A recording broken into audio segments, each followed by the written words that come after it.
voir ça. Vous voulez voir ça. Les gens, c'est RTS, ils ont fait une émission, c'est pas long, hein, 15 minutes, sur un mec trans, mais alors ça va vous impressionner. C'est une émission qui se passe bien. C'est une émission où les gens ne sont pas transphobes, et ça se passe bien. Et je trouve que c'est tellement fascinant que du coup j'ai envie de voir. J'ai envie de voir comment une émission sur ce sujet peut bien passer, en fait. Genre une émission intéressante, en fait. C'est possible. Mais oui, je vous jure, c'est possible. Il y a des émissions où les gens, ils sont pas transphobes. Ça y est, on a capté, je suis le fou de la gare. Je m'en fous de ce que tu penses. RTS, ils sont aléatoires aussi. Oui. Ils sont trop forts, ces deux-là. Ah ouais? Je sais pas. Mais ça a l'air bien. Mais je crois que je l'ai déjà vu, ce gars-là. On l'avait vu dans une émission, justement, suisse. Vous vous rappelez, c'est l'émission où ils sont tous dans un chalet. Et il y a des réactionnaires, il y a des féministes, il y a des machins, et ils se disputent entre eux. Et il y avait ce gars-là qui était un mec trans, mais tu sais, ce mec trans bien sexy, bien stylé, quoi. On veut du hate watch. Bah ouais, vous êtes là que pour le sang. Vous êtes venu, vous m'avez parlé directement de « Ah, Dany, t'as cancel ». Il y a des trucs basés et des trucs d'extrême droite, je comprends pas. Bah écoute, je sais pas. Les Suisses peuvent en parler mieux que moi, hein. Moi je suis pas suisse, hein.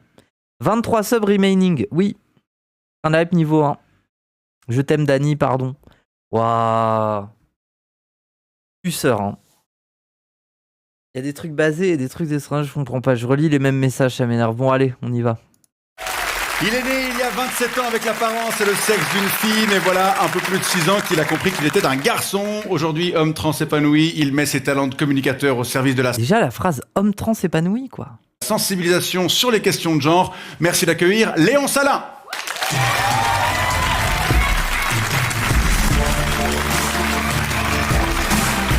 Bah oui, mais non, mais là, c'est trop facile, quoi. La bif et le moi, regardez-moi ce Turbo BG, frère. C'est trop simple. Bonsoir et merci d'avoir accepté notre invitation. Comment ça va ?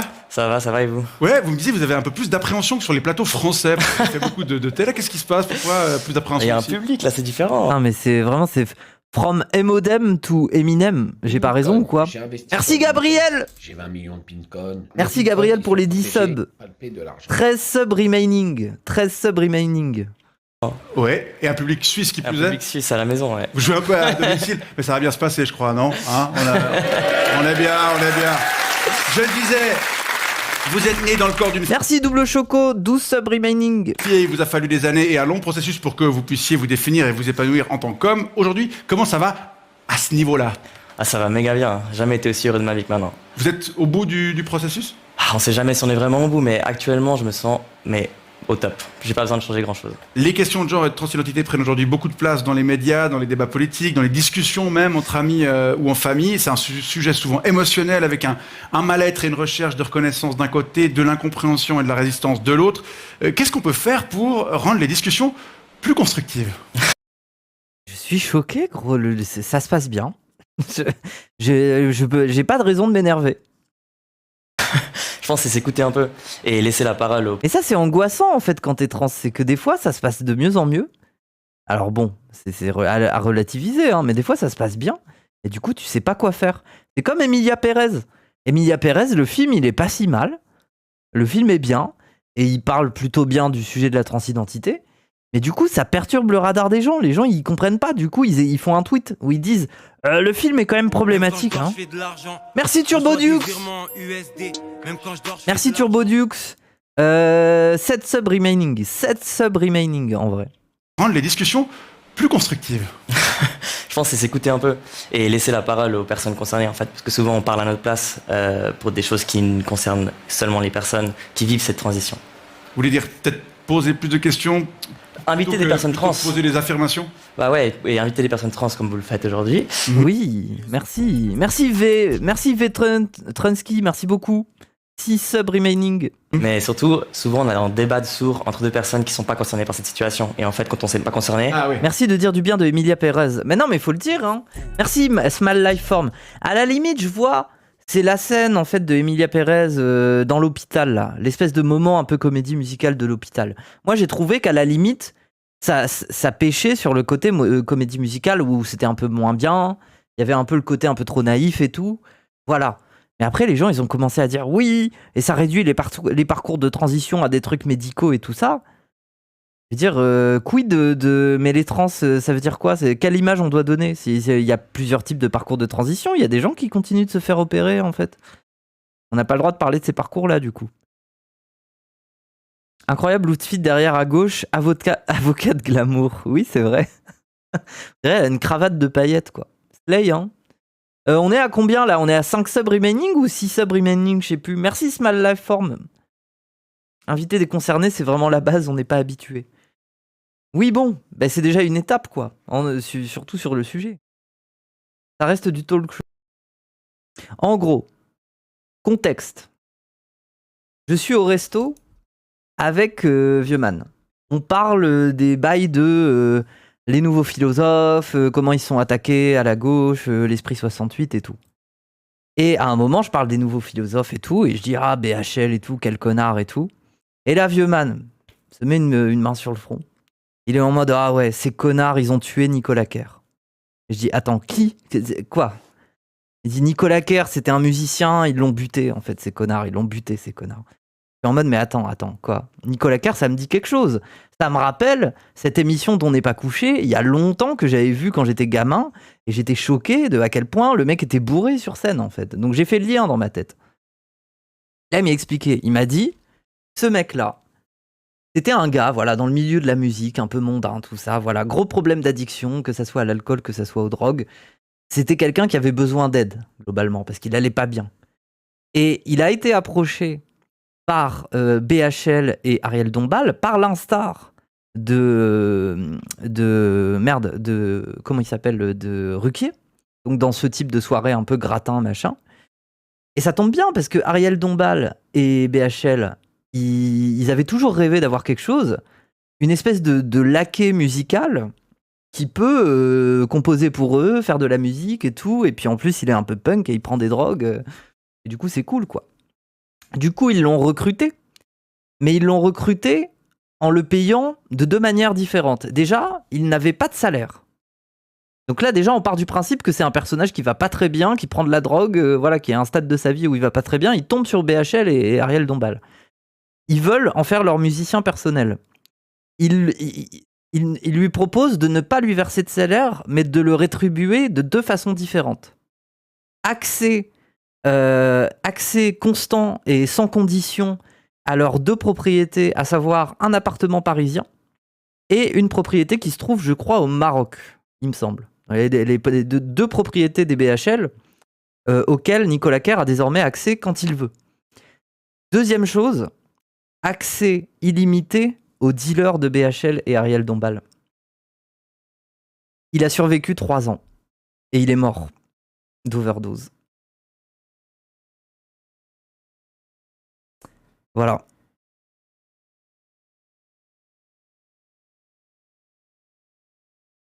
On reprend? On reprend le stream?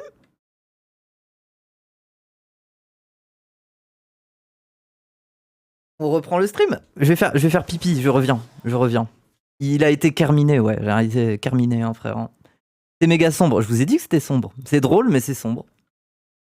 Bon, je reviens, j'arrive.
Oui, re.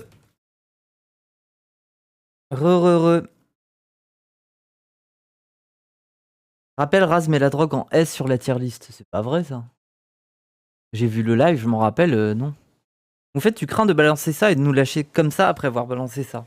Pourquoi vous avez besoin de soutien psychologique pour comprendre que le gratin de la bourgeoisie est un milieu dangereux et globalement, ils se servent des gens et qu'ils sont capables de les jeter et de s'en battre les couilles s'ils ont des problèmes et qu'ils sont aux portes de la mort, littéralement, et que ça les arrange limite que la personne crève parce que ça devenait un poids dans leur vie, quoi. Vous êtes étonné de ça? Et genre, oui. Bref. Mais bref, oui. Mais du coup, bon, il y a une raison pour laquelle Vieuxman la crie pas sur tous les toits, quoi. C'est que les BHL, ils peuvent coller des procès, quoi. Bon, après, moi, je peux me permettre de le dire, je suis sur un stream, quoi, mais bon. Les gens, faut grandir si vous êtes étonnés. Ouah, après, ça me fascine, les gens, ils vont faire trop l'effort, là. Ils vont être en mode, oui, moi, je connais la vie. La vie, elle est compliquée et tout. Mais bref. Bon. On reprend cette émission? Une émission qui se passe bien sur la transidentité, quand même? Allez. Des personnes trans. Poser des affirmations. Bah ouais, et inviter des personnes trans comme vous le faites aujourd'hui. Mais surtout, souvent, on a un débat de sourds entre deux personnes. Bon, et par contre, est-ce que ça valait ces 25 subs quand même, non? Je me suis pas foutu de votre gueule, en vrai, ça va. Limite, c'est bradé, quoi. Qui sont pas concernés par cette situation. Et en fait, quand on s'est pas concerné, on sait pas ce qu'on dit. Moi, je pense que votre démarche de sensibilisation a beaucoup lieu sur les réseaux sociaux. Vous êtes suivi par plus de 100 000 personnes, mais on sait que ce sont quand même assez souvent des déversoirs à caca. Comment vous faites pour gérer les réactions haineuses qui vous arrivent par salve? Bah, c'est un processus. Je veux dire, au début, quand je recevais de la haine, ça m'impactait beaucoup. Et maintenant, ça fait 5 ans que je fais ça et ça me touche presque plus. Est-ce que vous répondez quand même ou Alors après, je relate un peu sur ce truc-là. Mais par contre, c'est vrai que ça m'arrive plus trop. Vous avez remarqué que sur mes streams, il n'y a plus des fous du bus qui débarquent pour venir m'insulter, être transphobe. C'est marrant. Ou alors, c'est parce que vous êtes nombreux et que du coup, je vois plus les messages. J'ai l'impression que ça n'arrive plus en soi. Je sais pas. JC en tout cas? La plupart du temps, je réagis pas. Et en plus, c'est même pas moi qui regarde tous mes messages, pour être honnête. Mais quand je vois beaucoup de commentaires haineux, des fois, je réponds pour rigoler des petits trucs un peu... C'est peut-être parce qu'ils savent pas. Mais il y a toujours le tag trans sur mon stream. Les horaires ont changé. Ah, c'est peut-être ça en vrai. Marrant. On va continuer à parler de genre, de transidentité et de vos engagements en la matière. Mais avant ça, on découvre votre portrait. Il est signé Aurélie Cuta. Bonjour, je m'appelle Léon Ah ouais, le rollback transition là. et ça c'est ma voix avant la testostérone. Déjà BG, hein. En 2019, je me rends compte que je suis un mec et pas une femme. Avec cette réalisation, je décide de... Après, ça m'énerve les mecs trans, c'est bon, vous avez un cheat code, vous avez débloqué une voix facilement juste avec les hormones, ça m'énerve. Nous, on a été obligés de travailler. Et si on fait pas attention, on retombe avec des voix de garçons. De toute façon, c'est bon, moi j'ai concédé au fait que j'avais une voix plutôt masculine, hein. C'est bon, hein. Maintenant j'ai accepté. Hein. commencer une plateforme sur les réseaux sociaux. Maintenant, j'essaye plus de parler comme ça. Parce que c'est vrai, je pourrais faire un stream où j'essaye de parler comme ça. Et du coup, ça vous casserait les couilles. Mais moi, ça me rassurait, j'aurais moins de dysphorie. Afin de partager mon histoire. Léon Salin, c'est une des voix de la transidentité en Suisse romande. Parce que lui a manqué de modèles locaux au moment de sa transition, il donne tout pour être une représentation, comme une sorte d'étoile du berger pour les personnes en transition. Aujourd'hui, nous allons où? Shot de testo. Nous allons faire son shot de testo, et ça fait C'est stylé, après, c'est un peu le grand frère trans en Suisse, quoi. longtemps. Il a été très chiant ces derniers temps. Ok, merci. Il est aussi Non, mais en plus, ça m'énerve. En plus, les mecs trans, en plus d'avoir un cheat code pour la voix, vous avez des injections alors que nous, on n'en a pas. Et c'est bon, vous avez tout. Hein. à l'origine du podcast Transmance, où il donne par exemple la parole à des parents d'hommes trans. Et merci de m'avoir soutenu pendant ma transition. Et là, c'est sa mère. Une visibilité qui lui vaut forcément injures et menaces dans toutes les langues. Après, je baderais.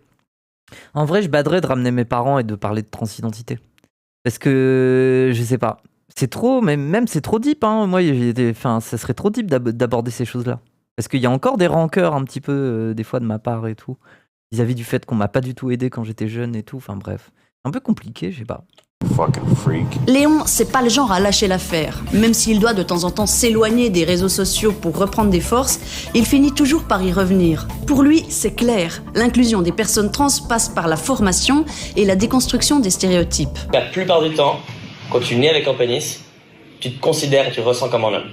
Ça arrive 99% des cas. Mais pas toujours. Et il a formé des gens Oui. jusqu'à l'université prestigieuse de la Sorbonne. Il a même essayé de former Maître Bonan. Ah, vous étiez assigné au rôle de femme et vous êtes devenu garçon. Exactement. Et c'est amusant. Est-ce que c'est amusant? C'est une vraie question. Léon Salin vit Ah, c'est une vraie question en vrai. Est-ce que tu t'amuses au moins un peu dans ta transition? Moi, je trouve que c'est une vraie question. Genre, ça fait question un peu boomer et tout, mais c'est une vraie question auquel on peut répondre, quoi. Ça peut être aussi un processus amusant. aujourd'hui le plus librement possible sa vie de jeune homme. Il raconte l'amour qu'il a pour Oui et non. Mais non, mais ça, après, c'est parce que vous êtes peut-être en mode early transition, du coup, vous êtes un peu angoissé, vous êtes encore dans ce stade de « Ah là là, mais à quoi je ressemble quand je vais dans la rue? Est-ce qu'on va me casser les couilles aujourd'hui? Est-ce que la boulangère, elle va me dire monsieur ou madame ?» Ça dépend du contexte. Oui, mais moi, je suis en mode, au bout d'un moment, vous allez aller mieux et vous allez vous dire « Oh, le genre, c'est rigolo. Aujourd'hui, j'ai envie d'être un peu plus masculin. J'ai envie d'être un peu plus féminine. » Et c'est marrant comme tu peux jouer des codes et à quel point les codes, ils changent la manière dont les gens, ils te parlent et ils s'adressent à toi. Et du coup, tu peux en jouer. Et tu peux en jouer parce que toi, t'as réussi à explorer le délire, tu vois. C'est très rigolo. Bah oui, ça devient un skill, en fait. Ça devient un skill de caméléon, un peu. Tu comprends la force qu'a un vêtement, tu comprends la force qu'a une tenue, une coupe de cheveux, et du coup, tu en joues et tout. Enfin, moi, je trouve ça drôle, hein. Je m'amuse bien. Léon Salin vit aujourd'hui le plus librement possible sa vie de jeune homme. Il raconte l'amour qu'il a pour l'ACNA, son amoureuse chanteuse. Et moi, c'est mon plaisir. C'est même c'est pour ça que je fais de la muscu. C'est que j'ai mon plaisir de pouvoir être une mommy muscle quand j'ai envie et d'être ramené un peu plus à un truc masculin. Et après, derrière, je peux très bien enfiler une mini-jupe et un truc sexy. Et ça y est, on me ramène à ma féminité. C'est rigolo, en fait. C'est un jeu très drôle. Il étudie la com, alors qu'on se demande bien si c'est pas la com qui devrait l'étudier, tant il semble avoir capté comment transmettre ses idées. Depuis peu, il poursuit sa vie entre la Suisse romande et Paris. Et le magazine Têtu vient de l'afficher en une dans toute la France. Il paraîtrait En même temps, quel BG, frère. même que Léon Salin a signé avec une grande maison d'édition pour sortir prochainement un roman autobiographique. Léon Salin, toute votre vie pro semble s'être dessinée autour de votre transidentité. Mais dans un monde où on n'aurait plus besoin d'en parler, vous auriez rêvé de faire quel métier ? Ah, c'est vrai. Alors, vous auriez rêvé de faire quel métier? Franchement, médecin. C'est vrai? Ouais. Je vous présente Florian Randin. Enchanté. Oula, mais c'est qui, lui? Il arrive, il a un regard... c'est... Vous habitez dans le canton de Vaud, vous êtes Putain, il l'a aggro, carrément, il a lâché un naine, là. Là, il est passé en... Là, il a balancé une vague de reine. de 6 enfants, dont un souhaite débuter une transition. Tout à fait, c'est ma petite dernière, Jessica, à 17 ans. Je savais que j'aurais dû m'arrêter à 5. Non, attendez, c'est un truc comique, non? Oui, c'est un comique, c'est ça. C'est une situation compliquée pour vous? Bah ouais, ils ont sauté de joie, vos parents, à vous, quand vous leur avez annoncé que vous alliez changer de sexe et de prénom. Ah, ils étaient pas très heureux au début. Ouais, je trouve ça tellement joli, Jessica, moi. Jessica? Ouais, Ouais, bon. ça s'appelait comme Jessico. Non. Quand vous... Ça, attendez, en vrai, ça me fait rire. C'est la première fois que je vois un sketch où, dans un dispositif d'émission grand public, t'as un comique qui joue le parent transphobe. Ça me fait rire. Et moi, le mec derrière, il est en larmes. Jessica? Ouais, Oui, j'avoue. ça s'appelait comme Jessico. Non. Quand vous parlez du processus de transition avec des parents comme Monsieur Randin, quelles sont les premières questions qu'on vous pose à ce sujet? Qu'on me pose, les parents qui me posent. Ouais, les premières questions. La première question qu'on me pose toujours, c'est est-ce que tu regrettes? Ah bah oui, évidemment. C'est vraiment toujours le truc qu'on me pose en premier. Est-ce que tu es heureux maintenant? Est-ce que c'était difficile? Est-ce que tu as subi des violences? C'est vraiment les premières choses qui viennent. Et vous avez des questions qui vous viennent, monsieur Randin? Ben moi, j'aime ma fille, vous voyez. Puis j'aimerais aussi mon fils, évidemment, mais je veux pas qu'elle souffre. Vous voyez, alors, je voulais savoir, est-ce que ça fait mal, toutes ces piqûres, ces opérations, tout le processus, tout ce bordel? La plus grosse douleur, elle vient pas de l'intérieur ou des procédures médicales, mais de la discrimination qu'on vit au quotidien et du non-soutien parental. J'aime bien le roleplay, oui, je trouve ça rigolo en vrai. Tout ce qui est chirurgie et hormonothérapie, en fait, ça nous amène vers un corps qu'on aimerait tellement que ça fait du bien. Mais même dans son RP parent transphobe, il est gentil en fait. Tout ce qui est chirurgie et hormonothérapie, en fait, ça nous amène vers un corps qu'on aimerait tellement que ça fait du bien. De toute façon, vous êtes anesthésié, faites pas ça. Alors, tout ce qui est opération chirurgicale, bien sûr, c'est anesthésié. Oui. Mais toutes les hormones, c'est une prise, moi j'ai par injection. Et ça fait un peu mal. Parce Oui, c'est bien d'être anesthésié, mais du coup, moi, ça m'a traumatisé. En contrepartie, je me suis mis à être traumatisé des anesthésies. Ça me terrifie. Ce truc de genre, tu t'éteins et tu te réveilles et ton corps, il comprend pas. Et tu te mets à trembler et t'as froid et t'as peur et tu te souviens plus de tout ce qu'il y avait dans ta tête. Genre, moi, je pense que le moment où ça m'a vraiment traumatisé, c'est que pendant 2 jours, j'étais à l'hôpital et j'avais mon téléphone. Et moi, je voulais aller sur mon téléphone parce que je me faisais chier. Mais j'étais coincé parce que je ne me rappelais pas du code. Genre, c'était effacé de ma mémoire. Je sortais d'anesthésie, je ne pouvais pas me souvenir de mon code de téléphone. Genre, je n'y arrivais pas. Ça, c'est les antidouleurs. Mais non, mais c'est aussi l'anesthésie. Ton cerveau, il y a des parties de ton cerveau qui se réactivent, tu vois. Ça, c'est le shit. Mais non! que l'aiguille, elle est bien. Mais il y a des personnes qui prennent avec de la crème. Donc, ça fait pas mal. Puis ça coûte cher parce qu'on roule pas sur l'or, nous, à Bellevaux. Avec tous ces enfants en plus.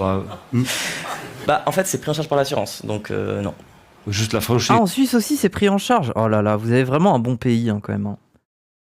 Déjà, vous êtes sucé par tous les banques et tous les dictateurs du monde qui viennent chez vous. Donc vous êtes en bon terme avec toutes les dictatures du monde. Et en plus de ça, vous avez un bon niveau économique et des nations. Enfin bref. Alors 2500 balles et puis... Vous payez 400 balles par mois l'assurance. Oh là là, ah ouais, vous êtes fait avoir. Hein. Non, je retire tout ce que vous êtes des golemons. Bah, en fait, c'est pris en charge par l'assurance. Donc, non. Juste la franchise, alors 2500 balles et puis... Ça dépend quelle franchise. Ça dépend de votre franchise. Ça dirait de changer avant. En fait. Ouais. Monsieur Randin, votre fille a 17 ans, elle est donc dans la tranche d'âge des 15 à 24 ans, où se situe plus de la moitié des personnes qui entreprennent une réassignation sexuelle du féminin vers le masculin. L'âge moyen est plus élevé de 7 ans pour les personnes qui font le chemin inverse, du masculin vers le féminin. D'ailleurs, est-ce que ça, on l'explique? Ah, ça m'intéresse d'avoir son avis. C'est vrai que c'est toujours une vraie question, mais après, la question, elle est vite répondue en soi.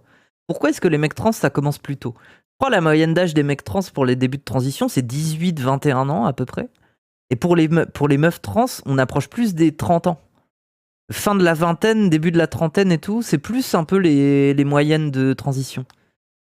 Bah, en fait, il y a un processus simple, c'est que être un mec trans, c'est un peu moins jugé par la société. Du coup, il y a plus de terrain d'expérimentation quand c'est des ados qui sont au collège, au lycée, s'habiller en mode un peu grunge, tomboy, un peu butch. Ça permet d'expérimenter. Du coup, ils sont un peu plus rapidement sûrs de ce qu'ils veulent. Et globalement, dans la société, il peut y avoir un petit step-up à devenir un mec. Alors qu'être une meuf trans, bah, globalement, t'es au placard t'es au archi-placard. Tu laisses rien paraître. À moins d'être cet homosexuel courageux, un peu efféminé, qui commence à avoir des looks androgynes, féminins et tout pour test. Quand bien même il se fait harceler dans la cour de récré, tu vois. Et dans ces cas-là, oui. Mais dans ces cas-là, de façon générale, les transitions arrivent beaucoup plus tard. Hein. Les meufs ont moins d'accès à Internet, donc les meufs trans ont un peu d'avance sur le fait que ça existe. Ah oui, elles ont eu un peu d'avance, mais de là à accepter le process de faire une transition et d'être exposées dans l'espace public, elles le font beaucoup plus tard en moyenne. Parce qu'elles ont un stress, en fait. En fait, globalement, quand t'es une meuf trans, oui, il y a beaucoup plus de chances que ton cercle social éclate, que t'aies des problèmes au taf, ou que même des problèmes pour te loger. Parce que être une meuf en plus trans, c'est plus compliqué qu'être un mec trans, en fait. Genre, oui. Après, il y a beaucoup de problèmes. Enfin, je veux dire, les mecs trans ont d'autres problèmes de transition, d'autres problèmes aussi, d'autres manières d'être transphobe avec eux. Par exemple, l'infantilisation, c'est un truc qui revient très souvent. Et moi, ça me fascine un peu. Les gens, premier degré gentils, par exemple, avec Cassandre, les meufs qui vont sur ces streams et qui, derrière, vont dire « Ah, mais Cassandre, il est vraiment trop mignon !» Il est trop mignon, puis c'est vraiment ce genre de mec qui est rassurant et doux. Alors que bon, c'est peut-être un peu lié au fait, tu dis ça pourquoi? Tu dis ça parce qu'il a ce corps-là? Tu dis ça parce qu'il fait cette taille-là? Donc Bélec, c'est de la transphobie aussi. Hein. Moi, je pense que ça vient du fait que c'est plus dur aujourd'hui dans la société d'être vu comme un garçon et d'être féminin. Parce que quand t'es une fille et que t'as l'air... Oui, voilà, il va dire la même chose que moi, quoi. identité, d'être vu comme un garçon et d'être féminin. Parce que quand t'es une fille et que t'as l'air masculine, ça va plus être encouragé, en tout cas moins... On va trouver ça un peu plus cool quand on... Ouais, on va trouver ça un peu... Ah, elle essaye De d'accepter... manière générale, trans ou pas, c'est plus difficile d'être une meuf que d'être un mec, donc plutôt logique. Oui, je suis d'accord, il y a plus de temps d'apprentissage, mais après, des fois, quand je vois le flow des mecs trans en début de transition, quand même... Je veux dire, par pitié, les mecs trans, c'est pas parce que vous êtes un mec que vous avez besoin de vous habiller comme dans les années 50 avec des salopettes. Hein.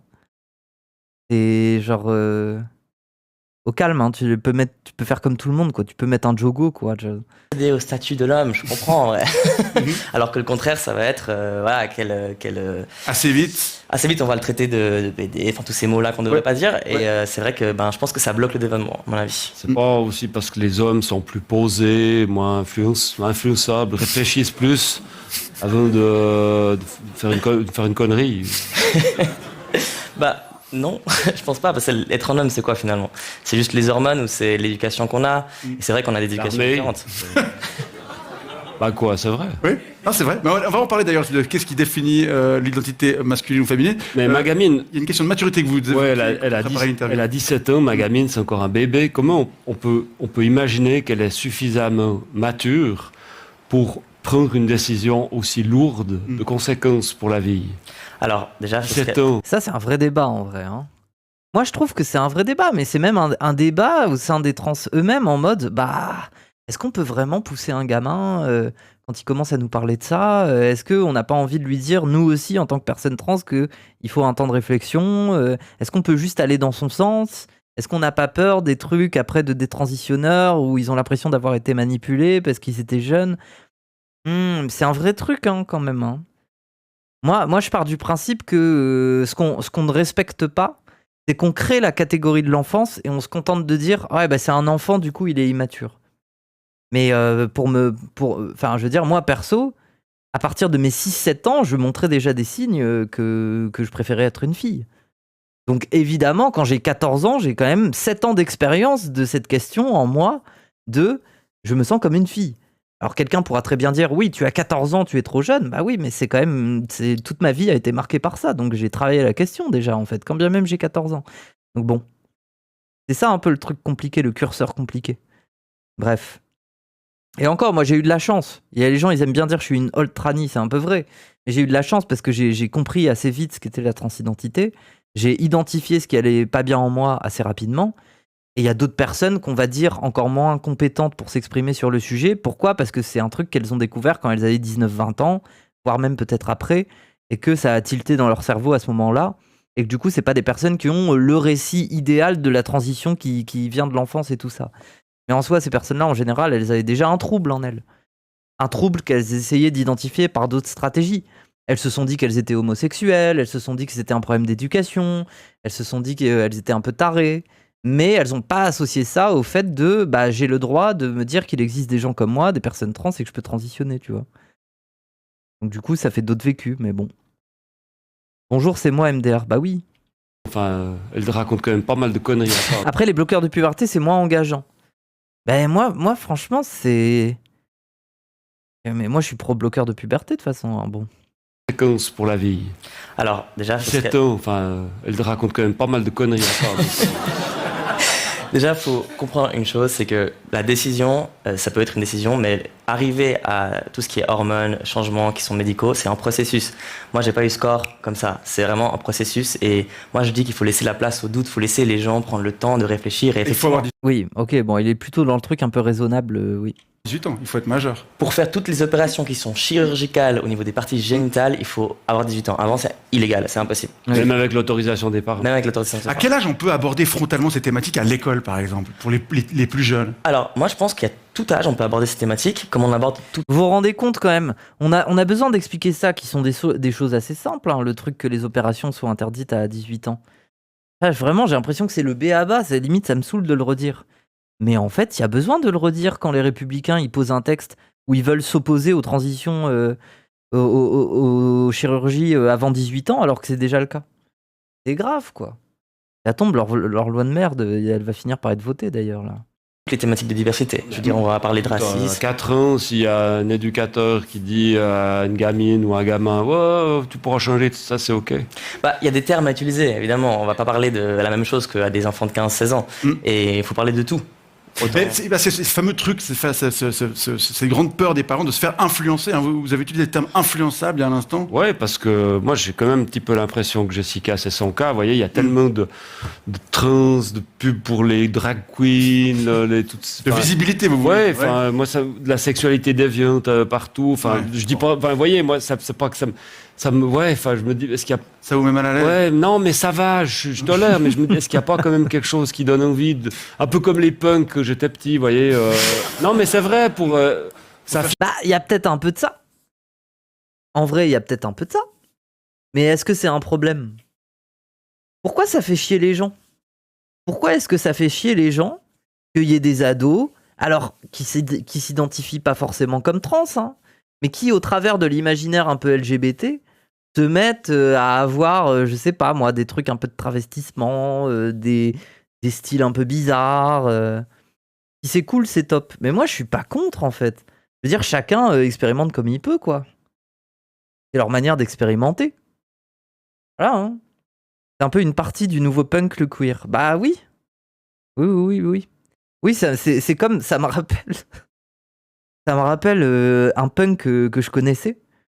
Et à un moment, j'étais dans une discussion où j'en parlais. Et je disais, bah oui, bah, c'est subversif, le queer, forcément. Ça dérange les gens. Il y a un truc un peu punk et tout. Et le mec s'est énervé premier degré. Bon, il était bourré, hein, comme d'habitude. Hein. Il s'est énervé, il a dit, oui, vous nous cassez les couilles. C'est nous les punks, on vous a tout donné. Et il a raison, quoi. Et on a tout fait avant vous, en fait. Vous êtes là à réinventer l'eau chaude. Mais nous, les punks, on était déjà... C'est nous, les punks, hein. Pical punk, oui, mais il a raison. Il a raison. Enfin, je veux dire, la subversion, elle existait déjà, même dans les trucs de glam rock et tout. Enfin, voilà, quoi. John Kennedy n'aurait jamais laissé faire ça, il a dit. Le rock'n'roll avant ça. Genre Bégodeau. Mais Bégodeau, il est pas spécifiquement transphobe, non? Il avait... Ah oui, non, parce qu'il est punk. Il avait quel âge pour dire c'est nous? Il avait 40 ans.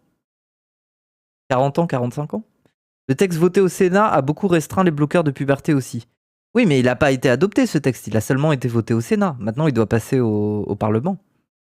Mais le problème du Parlement, là, c'est qu'il y a eu une dissolution, recomposition, et que les Républicains sont énormément au gouvernement, et qu'il y a du coup de grandes chances que la loi passe. Alors qu'avant, elle ne passait pas. Parce qu'il y avait des macronistes qui étaient encore conséquents pour se dire bah, c'est peut-être une connerie, en fait. Bon, après, il faudrait que je vous réexplique tout le contexte de cette loi, mais voilà, quoi. S'affirmer, faire chier les parents. Ouais. On vous accuse parfois de faire de la pub pour changer de sexe. Ah ouais, moi je suis le numéro 1 convertisseur. D'accord, qu'est-ce que vous répondez à ça? Moi je dis que c'est pas comme ça. En fait, c'est une personne est d'abord trans, elle voit une personne trans, ça lui fait comprendre la raison de sa souffrance et ensuite elle entame le processus. Ce qui s'est passé pour moi en fait, c'est que moi avant mes 19 ans, j'avais aucune conscience de l'existence des personnes transgenres et c'est en voyant une autre personne trans, évidemment sur les réseaux sociaux, que j'ai capté c'est pour ça, c'est ça le truc que je comprends pas. Et c'est dans ce sens-là, c'est pas je suis pas trans, je vois une personne trans, je deviens trans. C'est pour ça que c'est pas possible. Moi, je pense, moi j'ai un avis plus. En fait, là, il est en full communication. Là, il est dans un truc mainstream, donc voilà, il dit les choses que les gens veulent entendre aussi. Moi, j'ai un avis plus profond où je suis en mode, mais quand bien même, nous, en tant que personnes trans, on influence des gens qui ne sont pas trans à remettre en question la masculinité et la féminité et à le faire au travers de styles vestimentaires, de, je sais pas moi, d'un coup, j'ai envie d'être non-binaire et tout ça, et je me mets à faire des trucs un peu bizarres dans ma vie. Moi, je trouve ça bien. C'est pour ça que moi, sur le truc des non-binaires trans et tout, des non-binaires cis, le fameux truc pour dire les gens qui se disent non-binaires sans faire trop d'efforts, quoi. Et juste pour avoir un peu la croquette d'avoir le sigle LGBT et de pouvoir se dire qu'ils en font partie. Moi, je suis un peu en mode, mais oui, mais c'est un... En fait, c'est une évolution de la société qui permet de désenclaver le côté binaire masculin-féminin. Et du coup, moi, ça me va, en fait. C'est inentendable pour un normie. Bah oui, mais je peux comprendre qu'un normie, il comprend pas. Parce que, en fait, la violence de la société, à la base, c'est que la majeure partie des gens grandissent avec des normes très rigides de masculinité et de féminité. Et c'est ça qui, nous, en tant que personnes trans, nous fait du mal. C'est qu'on se retrouve dans des contextes familiaux, professionnels, amicaux, où on est avec des gens qui sont pétris de ces choses-là et qui, du coup, ne comprennent pas. Je veux dire, quand bien même demain, la société serait moins transphobe, le problème auquel on aurait encore affaire, c'est que les gens nous autoriseraient à transitionner, mais ne nous autoriseraient pas forcément à le faire hors d'un cadre très binaire. C'est-à-dire qu'ils continueraient à dire oui, mais t'as le droit d'être une femme, t'as le droit d'être un homme, mais par contre, soit un homme ou soit une femme. Ne soit pas quelque chose d'un peu bizarre entre deux et tout ça, surtout pas. Genre, on t'autorise à transitionner déjà, mais soit essaye d'être dans les canons de ce qui se fait en termes de masculinité et de féminité quand même, tu vois. Ça pue toujours un peu. Bah, en tout cas, c'est pas idéal, c'est pas l'idéal qui me plaît, quoi. Et c'est pour ça qu'en fait, influencer des gens qui ne sont pas trans, à poser des questions sur ce qu'est le genre, la masculinité, la féminité, et à explorer eux-mêmes des manières d'essayer de sortir un peu de ce cadre-là, en fait, ça change la méta de la société en général. Ça veut dire qu'on arrive dans une situation où il n'y a pas que des trans qui se sentent concernés par la question, et que du coup, quand nous, on fait des transitions, bah, en plus de ça, on n'est plus forcément obligé d'être dans la binarité, en quelque sorte. On peut aussi explorer des terrains un peu bizarres et tout ça. Et attention, parce qu'il y en aura qui viendront vous dire que quand je tiens un discours comme ça, je suis anti-masculinité, anti-féminité. Que, je veux dire, les préceptes de ce qu'ils font la société, les rôles sociaux, je suis pour les abolir. Moi, je ne suis pas spécialement pour les abolir. Je suis pour les mitiger. Je suis pour qu'ils soient réduits en tant que catégories qui sont des catégories parmi d'autres, en fait. Ça veut dire que si vous voulez être un mec bien macho, bien go-muscu, vous pouvez. Si vous voulez être une femme féminine dans les canons un peu même tradwife et tout, vous pouvez. Mais il n'y a pas que ces options-là. Et que ça devienne les élargir. Bah c'est ça, les élargir. Et même, je veux dire, même au sein de la masculinité et de la féminité, il y a des catégories qui se mettent à être produites, en fait. Il y a des catégories de vécu, en fait, qui se mettent à être produites, sans forcément remettre en question le cadre. C'est-à-dire que par exemple, quand on parle d'un himbo, le himbo, c'est une catégorie un peu étrange, en fait. Et pourtant, ça décrit un truc de la masculinité. Sans pour autant que le himbo soit une catégorie qui bouscule la masculinité. C'est juste une spécification, en fait. C'est une manière de dire, ah, un peu un himbo, lui. Voilà. Il peut y avoir de la nuance. Un himbo, c'est quoi un himbo ? Le himbo, c'est le versant bimbo masculin. Ça veut dire que c'est le mec propre sur lui qui... En fait, c'est un peu Michael Vendetta, un himbo. Ça veut dire que c'est le gars qui fait de la gonflette pour avoir un beau corps. Un peu comme une bimbo fait attention à son physique et va faire des squats pour avoir un bon cul. Le himbo, il fait très attention. Enfin, typiquement, il va passer beaucoup de temps dans la salle de bain parce qu'il veut faire son truc, sa routine de skincare. Il veut s'appliquer de la lotion pour avoir un beau torse et tout. Full épilé. Ça aussi, c'est un truc qui revient full épilé. Et globalement, le himbo, il est, en fait, sexuellement, c'est un peu le mec prouveur, un peu bébête. Mais du coup, c'est un bon client. C'est-à-dire que c'est un mec avec qui tu peux baiser, il a envie de bien faire le taf, et voilà. Et les femmes peuvent être rassurées par un himbo, en fait. Elles peuvent être rassurées par un himbo parce qu'il a un rapport à la masculinité qui peut être celui un peu d'une bimbo. Vous voyez un peu ? Auto-bronzant aussi. Oui, il y a un truc un peu métrosexuel chez le himbo qui du coup devient rassurant pour certaines meufs parce que elles se disent que ce mec-là comprend la méta de ce que c'est que de vouloir être belle, de vouloir se faire beau, de passer du temps, voilà. J'ai eu cette tendance jeune un peu. Nouveau nom pour métrosexuel. Non, c'est pas pareil, parce que métrosexuel, on l'associait beaucoup à un truc efféminé. Alors que le himbo, il est pas spécialement efféminé. Regardez, je vous montre, genre, si je tape himbo, vous allez voir tout de suite. Voilà, himbo, tout de suite, on a des images. Attendez, j'ai un peu peur quand même de Google Images, là. Hein ? Voilà, globalement, le himbo, c'est quoi ? Le himbo, c'est Ken de Barbie, quoi. C'est un peu ça. Bon, après, c'est un truc qu'on va retrouver aussi chez les gays, quoi. Mais c'est un truc qui peut très bien fonctionner pour les homosexuels, pour les hétéros aussi. En parlant de himbo, Léon a été pris dans le pit crew de Drag Race d'ailleurs. Ok. Je suis pas assez Drag Race, hein. C'est genre un Ken. Oui, c'est un peu ça. C'est un peu ça. Et du coup, attends, c'est quoi leur truc là ? Attends. Imbo, Unky, Herbo, Bimbo, Imbim. Bon, ça commence à devenir trop compliqué, je suis perdu. Mais bref, mais c'est marrant, vous voyez, bref. Il y a des manières, ne serait-ce que de réfléchir des catégories au sein de la masculinité et la féminité, quoi. Les imbim, je connaissais pas, hein. Il y a des gens qui ont pas ça en eux, qui se disent Cool, c'est un peu. Viens dans ma normal, vie, enfin. viens dans ma vie 5 secondes et on verra si c'est cool. Non, mais Je dis si tu peux douter, tu vois, tu peux tester un peu. Mais si c'est vraiment Adé Laurent, imbo ou pas? Ah oui, bien évidemment, Adé Laurent, imbo. cool, c'est un peu. Adé Laurent, c'est un archétype de imbo, carrément. viens dans ma normal, vie, enfin. viens dans ma vie 5 secondes et on verra si c'est cool.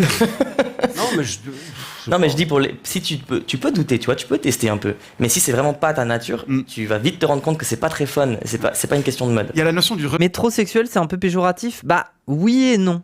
Ça veut dire que l'apparition du terme a permis d'interroger le fait que les mecs, globalement, pourraient prendre un peu soin d'eux et de leur apparence. Et du coup, les métrosexuels, c'était associé à ça. Mais en même temps, le métrosexuel, quand on a créé cette catégorie, c'était surtout pour dire « Ah, ben c'est un peu un PD ». C'est un peu un PD. Métrosexuel, c'est presque une première étape de sortie du placard. C'est quand on commence à dire d'un mec « Ah bah, ça se voit que la manière dont il fait attention à lui, en fait, il se féminise un peu presque. Il se féminise parce qu'il fait de la skincare, parce qu'il fait attention, il met des chemises un peu bizarres. Voilà quoi. Adé Laurent, tu smash ou pas? J'ai pas trop envie de me faire agresser, quoi, même. Mais après, Adé Laurent, bon, si on le prend pré-drama, là, bon, il était cool quand même avec les personnes trans et tout. Hein. Il a l'air un peu sincère, le daron. J'arrive pas à savoir si c'est un acteur. Mais bien sûr que c'est un acteur, c'est un comique. Oui. Mais si c'est vraiment pas ta nature, tu vas vite te rendre compte que c'est pas très fun, c'est pas une question de mode. Il y a la notion du regret aussi, monsieur Randin. Ouais, si malgré tout on regrette, en effet, plus tard. Ouais. Comme moi, par exemple, je regrette le tatouage moche que j'ai fait dans mon dos. Vous avez fait quoi, un tribal? Ouais, monstre tribal. 3 fois. Et maintenant, bah, tout le monde. Enfin, on m'a dit que c'était une connerie. C'est quoi votre question? On regrette. Enfin, comment? Alors, c'est plus. Enfin, un tatouage, même, il y a encore les cicatrices. Enfin, tatouage, c'est 40% de regret. Des transitions, on parle de 0,040%. Il y a des statistiques là-dessus. Ouais. Donc, c'est vraiment. Attends. C'est quoi les stats? Attends. on regrette. Enfin, comment? Alors, c'est plus. Enfin, un tatouage, même. Ça, c'est le visage de quelqu'un qui a lu plusieurs études et qui est en mode oui, je les ai, les chiffres, je les ai. Encore les cicatrices. Je comprends très bien. Enfin, tatouage, c'est 40% de regret. Des transitions, on parle de 0,040%. Il y a des statistiques là-dessus. Ouais. Donc, 40% de regret pour les tatouages. Après, ça m'étonne pas. Hein. 0,40 transition. C'est un peu plus que ça, mais oui. 0,040, oui, il a vraiment été chercher le chiffre le plus bas, quoi. c'est vraiment une petite population. Vous dites... on s'est rassuré pour Jessico. Vous qui avez connu les deux statuts, Léon Salin, c'est mieux d'être un mec ou une fille dans notre société? Ah, franchement, c'est rien une question. C'est facile d'être un mec. C'est mieux? Beaucoup plus facile, ah, bien sûr. Ouais. Vous parlez de la voix, quand vous avez pris vos premières hormones et que votre voix elle s'est aggravée. Les gens vous prenaient plus au sérieux. C'est quoi le vrai chiffre, Moufette? Les détransitions, ce qu'on appelle communément détransitions, est aux alentours de 8%. Sauf que, dans ce chiffre des détransitions, il y a beaucoup de personnes, et d'ailleurs dans ces études qui sont biaisées, oublient complètement ce facteur-là, c'est qu'il y a au moins 70-80% des personnes qu'on appelle des transitionneurs qui sont des personnes qui vont continuer de faire une transition plus tard. Oui, voilà, il n'y a pas que des regrets. C'est-à-dire que déjà, dans ce qu'on appelle, dans le pool de ce qu'on appelle quelqu'un qui a détransitionné, ça veut dire une personne qui a simplement arrêté son traitement et qui a arrêté ses démarches. Mais une personne qui arrête son traitement et ses démarches, c'est peut-être aussi parce qu'elle est dans un contexte où elle n'est pas dans un contexte favorable. Du coup, elle se re-brainwash en mode « Ah, mais en fait, j'y arrive pas, c'est trop difficile d'être trans ». Et elle revient un peu dans ce truc du placard de se dire bah, « Je vais essayer de penser à autre chose et faire comme si j'y pensais pas ». Sauf que 3-4 ans plus tard, le truc ressort à nouveau du bois et la personne se remet à se dire ça, en fait. Moi j'ai déjà vécu, j'ai déjà conseillé, notamment une jeune meuf trans, qui était venue me voir en mode oui, comment je fais pour les hormones, nanana. Je lui avais tout expliqué. Et elle m'expliquait elle était dans une école de l'armée et qu'elle voulait travailler comme traductrice russe pour travailler pour l'armée avec les homologues russes. Donc déjà, c'est une situation très complexe parce que voilà, la Russie, vis-à-vis de la transidentité, c'est compliqué, quoi. Et en plus, faire sa transidentité dans une école militaire, voilà, bon courage, quoi. Merci, Moher. Et donc, cette personne-là, elle s'est pris ce mur de son milieu d'études et de sa famille et tout. Et elle m'a envoyé un message ensuite pour dire, bon, je suis désolé, je t'ai demandé plein d'infos, mais en fait, je suis pas trans. En fait, je suis pas trans, je me suis trompé, donc je suis désolé de m'être emballé et tout ça. Et moi, je lui ai répondu, je lui ai dit, ok, peut-être que t'es pas trans, mais moi, je mise sur le fait que d'ici 2 ou 3 ans, tu me renvoies un message pour me dire, bon, en fait, je me suis trompé, je suis trans. Et elle m'a dit, mais non, n'importe quoi, j'ai compris, franchement, non, arrête de faire ça, tu es en train de me pousser à transitionner, c'est pas bien. J'étais en mode, non, mais c'est tout, je dis ça. 2 ans plus tard, je reçois un message. Bon, ça y est, j'ai avancé dans mes études, là, ça va mieux, je vais reprendre ma transition. Voilà, elle s'auto-gaslight. Bah oui, mais non, mais les parcours de transition sont aussi faits de ça, en fait. Il y a aussi beaucoup de situations où ce qu'on appelle un détransitionneur, c'est quelqu'un qui revient à la charge plus tard, en fait. Voilà. Et après, une fois que vous enlevez cette proportion des 8% à peu près, des 70-80% de personnes qui sont des détransitionneurs momentanés, et ben vous vous retrouvez avec la statistique de ceux qui sont des détransitionneurs convaincus. Et parmi les détransitionneurs convaincus, tous n'ont pas un discours de « je regrette, on m'a mis ça dans la tête, j'ai été brainwash, la communauté trans est un danger ». Globalement, ça va représenter 30% des gens qui détransitionnent. Mais après, il y a aussi des gens qui sont en mode « bon, bah j'ai détransitionné du truc binaire, mais aujourd'hui je suis non-binaire à genre un peu bizarre ». Il y a ces gens-là. Ou alors, il y a des personnes qui détransitionnent et qui sont en mode « mais c'est pas grave, en fait, je regrette pas parce que ça a été une étape de ma vie pour essayer d'apprendre à me connaître et tout ». Donc en fait, c'est vrai que progressivement, on arrive à un chiffre beaucoup plus réduit. Mais si on prend le taux de ce qu'on appelle des détransitionneurs au sens large, des gens qui arrêtent leur transition, oui, on est autour des 8% à peu près. Voilà.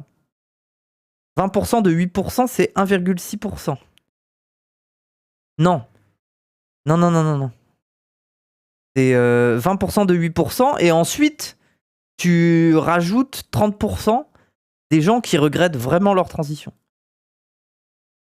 Bref. Écoutez plus, c'est vrai ça ou c'est... Non mais c'est une dinguerie. La différence de traitement entre les femmes et les hommes, moi je suis vraiment la preuve du sexisme. Je veux dire, quand je marche dans la rue, la place que j'ai maintenant, ou même quand j'étais en cours à l'époque, si je parle maintenant, je lève la main, on va m'écouter. Avant, quand j'avais pas encore la voix basse, c'était on coupe la parole, etc. Et ça c'est une réalité vraiment que je peux vivre au quotidien. Et puis on boxe mieux aussi. En boxe. Oui, alors vous faites référence à la boxeuse algérienne médaillée d'or à Paris, Iman Khalif, accusée d'être biologiquement un homme, ça c'était cet été. Mais il y a aussi Serena Williams, Brigitte Macron, des personnalités visées par ce qu'on appelle... Oui, c'est vrai. Non, mais... Ça fait rire les gens, Brigitte Macron en même temps. C'est pas des C'est presque un mème, quoi. Oui, c'est vraiment vrai. La théorie complotiste de la transvestigation, comment vous réagissez à ça ? Bah, c'est marrant qu'on attribue toujours des caractères masculins à des femmes fortes en fait. La question elle est là de se poser. Pourquoi est-ce que ce serait impossible d'une femme qu'elle soit forte, qu'elle soit powerful, qu'elle gagne un combat de boxe Et ces femmes sont toutes cisgenres en fait. C'est juste qu'il faut qu'on redéfinisse aussi le genre en question de la boxe. C'est pour ça que moi je les méprise aussi, ces femmes dans le milieu du sport qui lancent ces dramas-là. Parce que bordel de merde, les gens se sont battus pour avoir l'égalité, pour faire en sorte qu'il y ait des meufs bien tartares, bien judo, qui gagnent des médailles, et qu'elles aient le droit de le faire en fait, et qu'elles aient le droit de concurrencer dans un sport qui est un truc qui était chasse gardée pour les mecs. Et ces meufs-là, en balançant ces dramas-là, en fait, elles réactivent l'imaginaire de la petite femme fragile.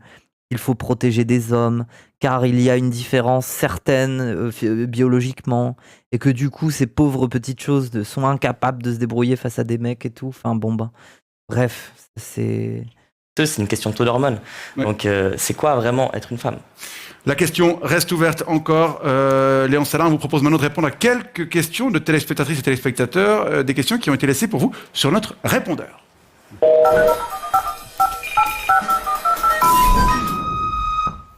Bonsoir, ici Perruchet Jacqueline à Sainte-Croix. Non mais c'est que des trucs comiques en fait du coup. Monsieur Salin, j'ai appris que vous aviez étudié les relations internationales à Genève. Et comme je pense que vous en avez sans doute ras-le-bol de ne parler que de transidentité, de choses, parce qu'au bout d'un moment on en a quand même gentiment fait le tour, je vous propose un sujet un peu plus léger pour changer un petit peu, en vous demandant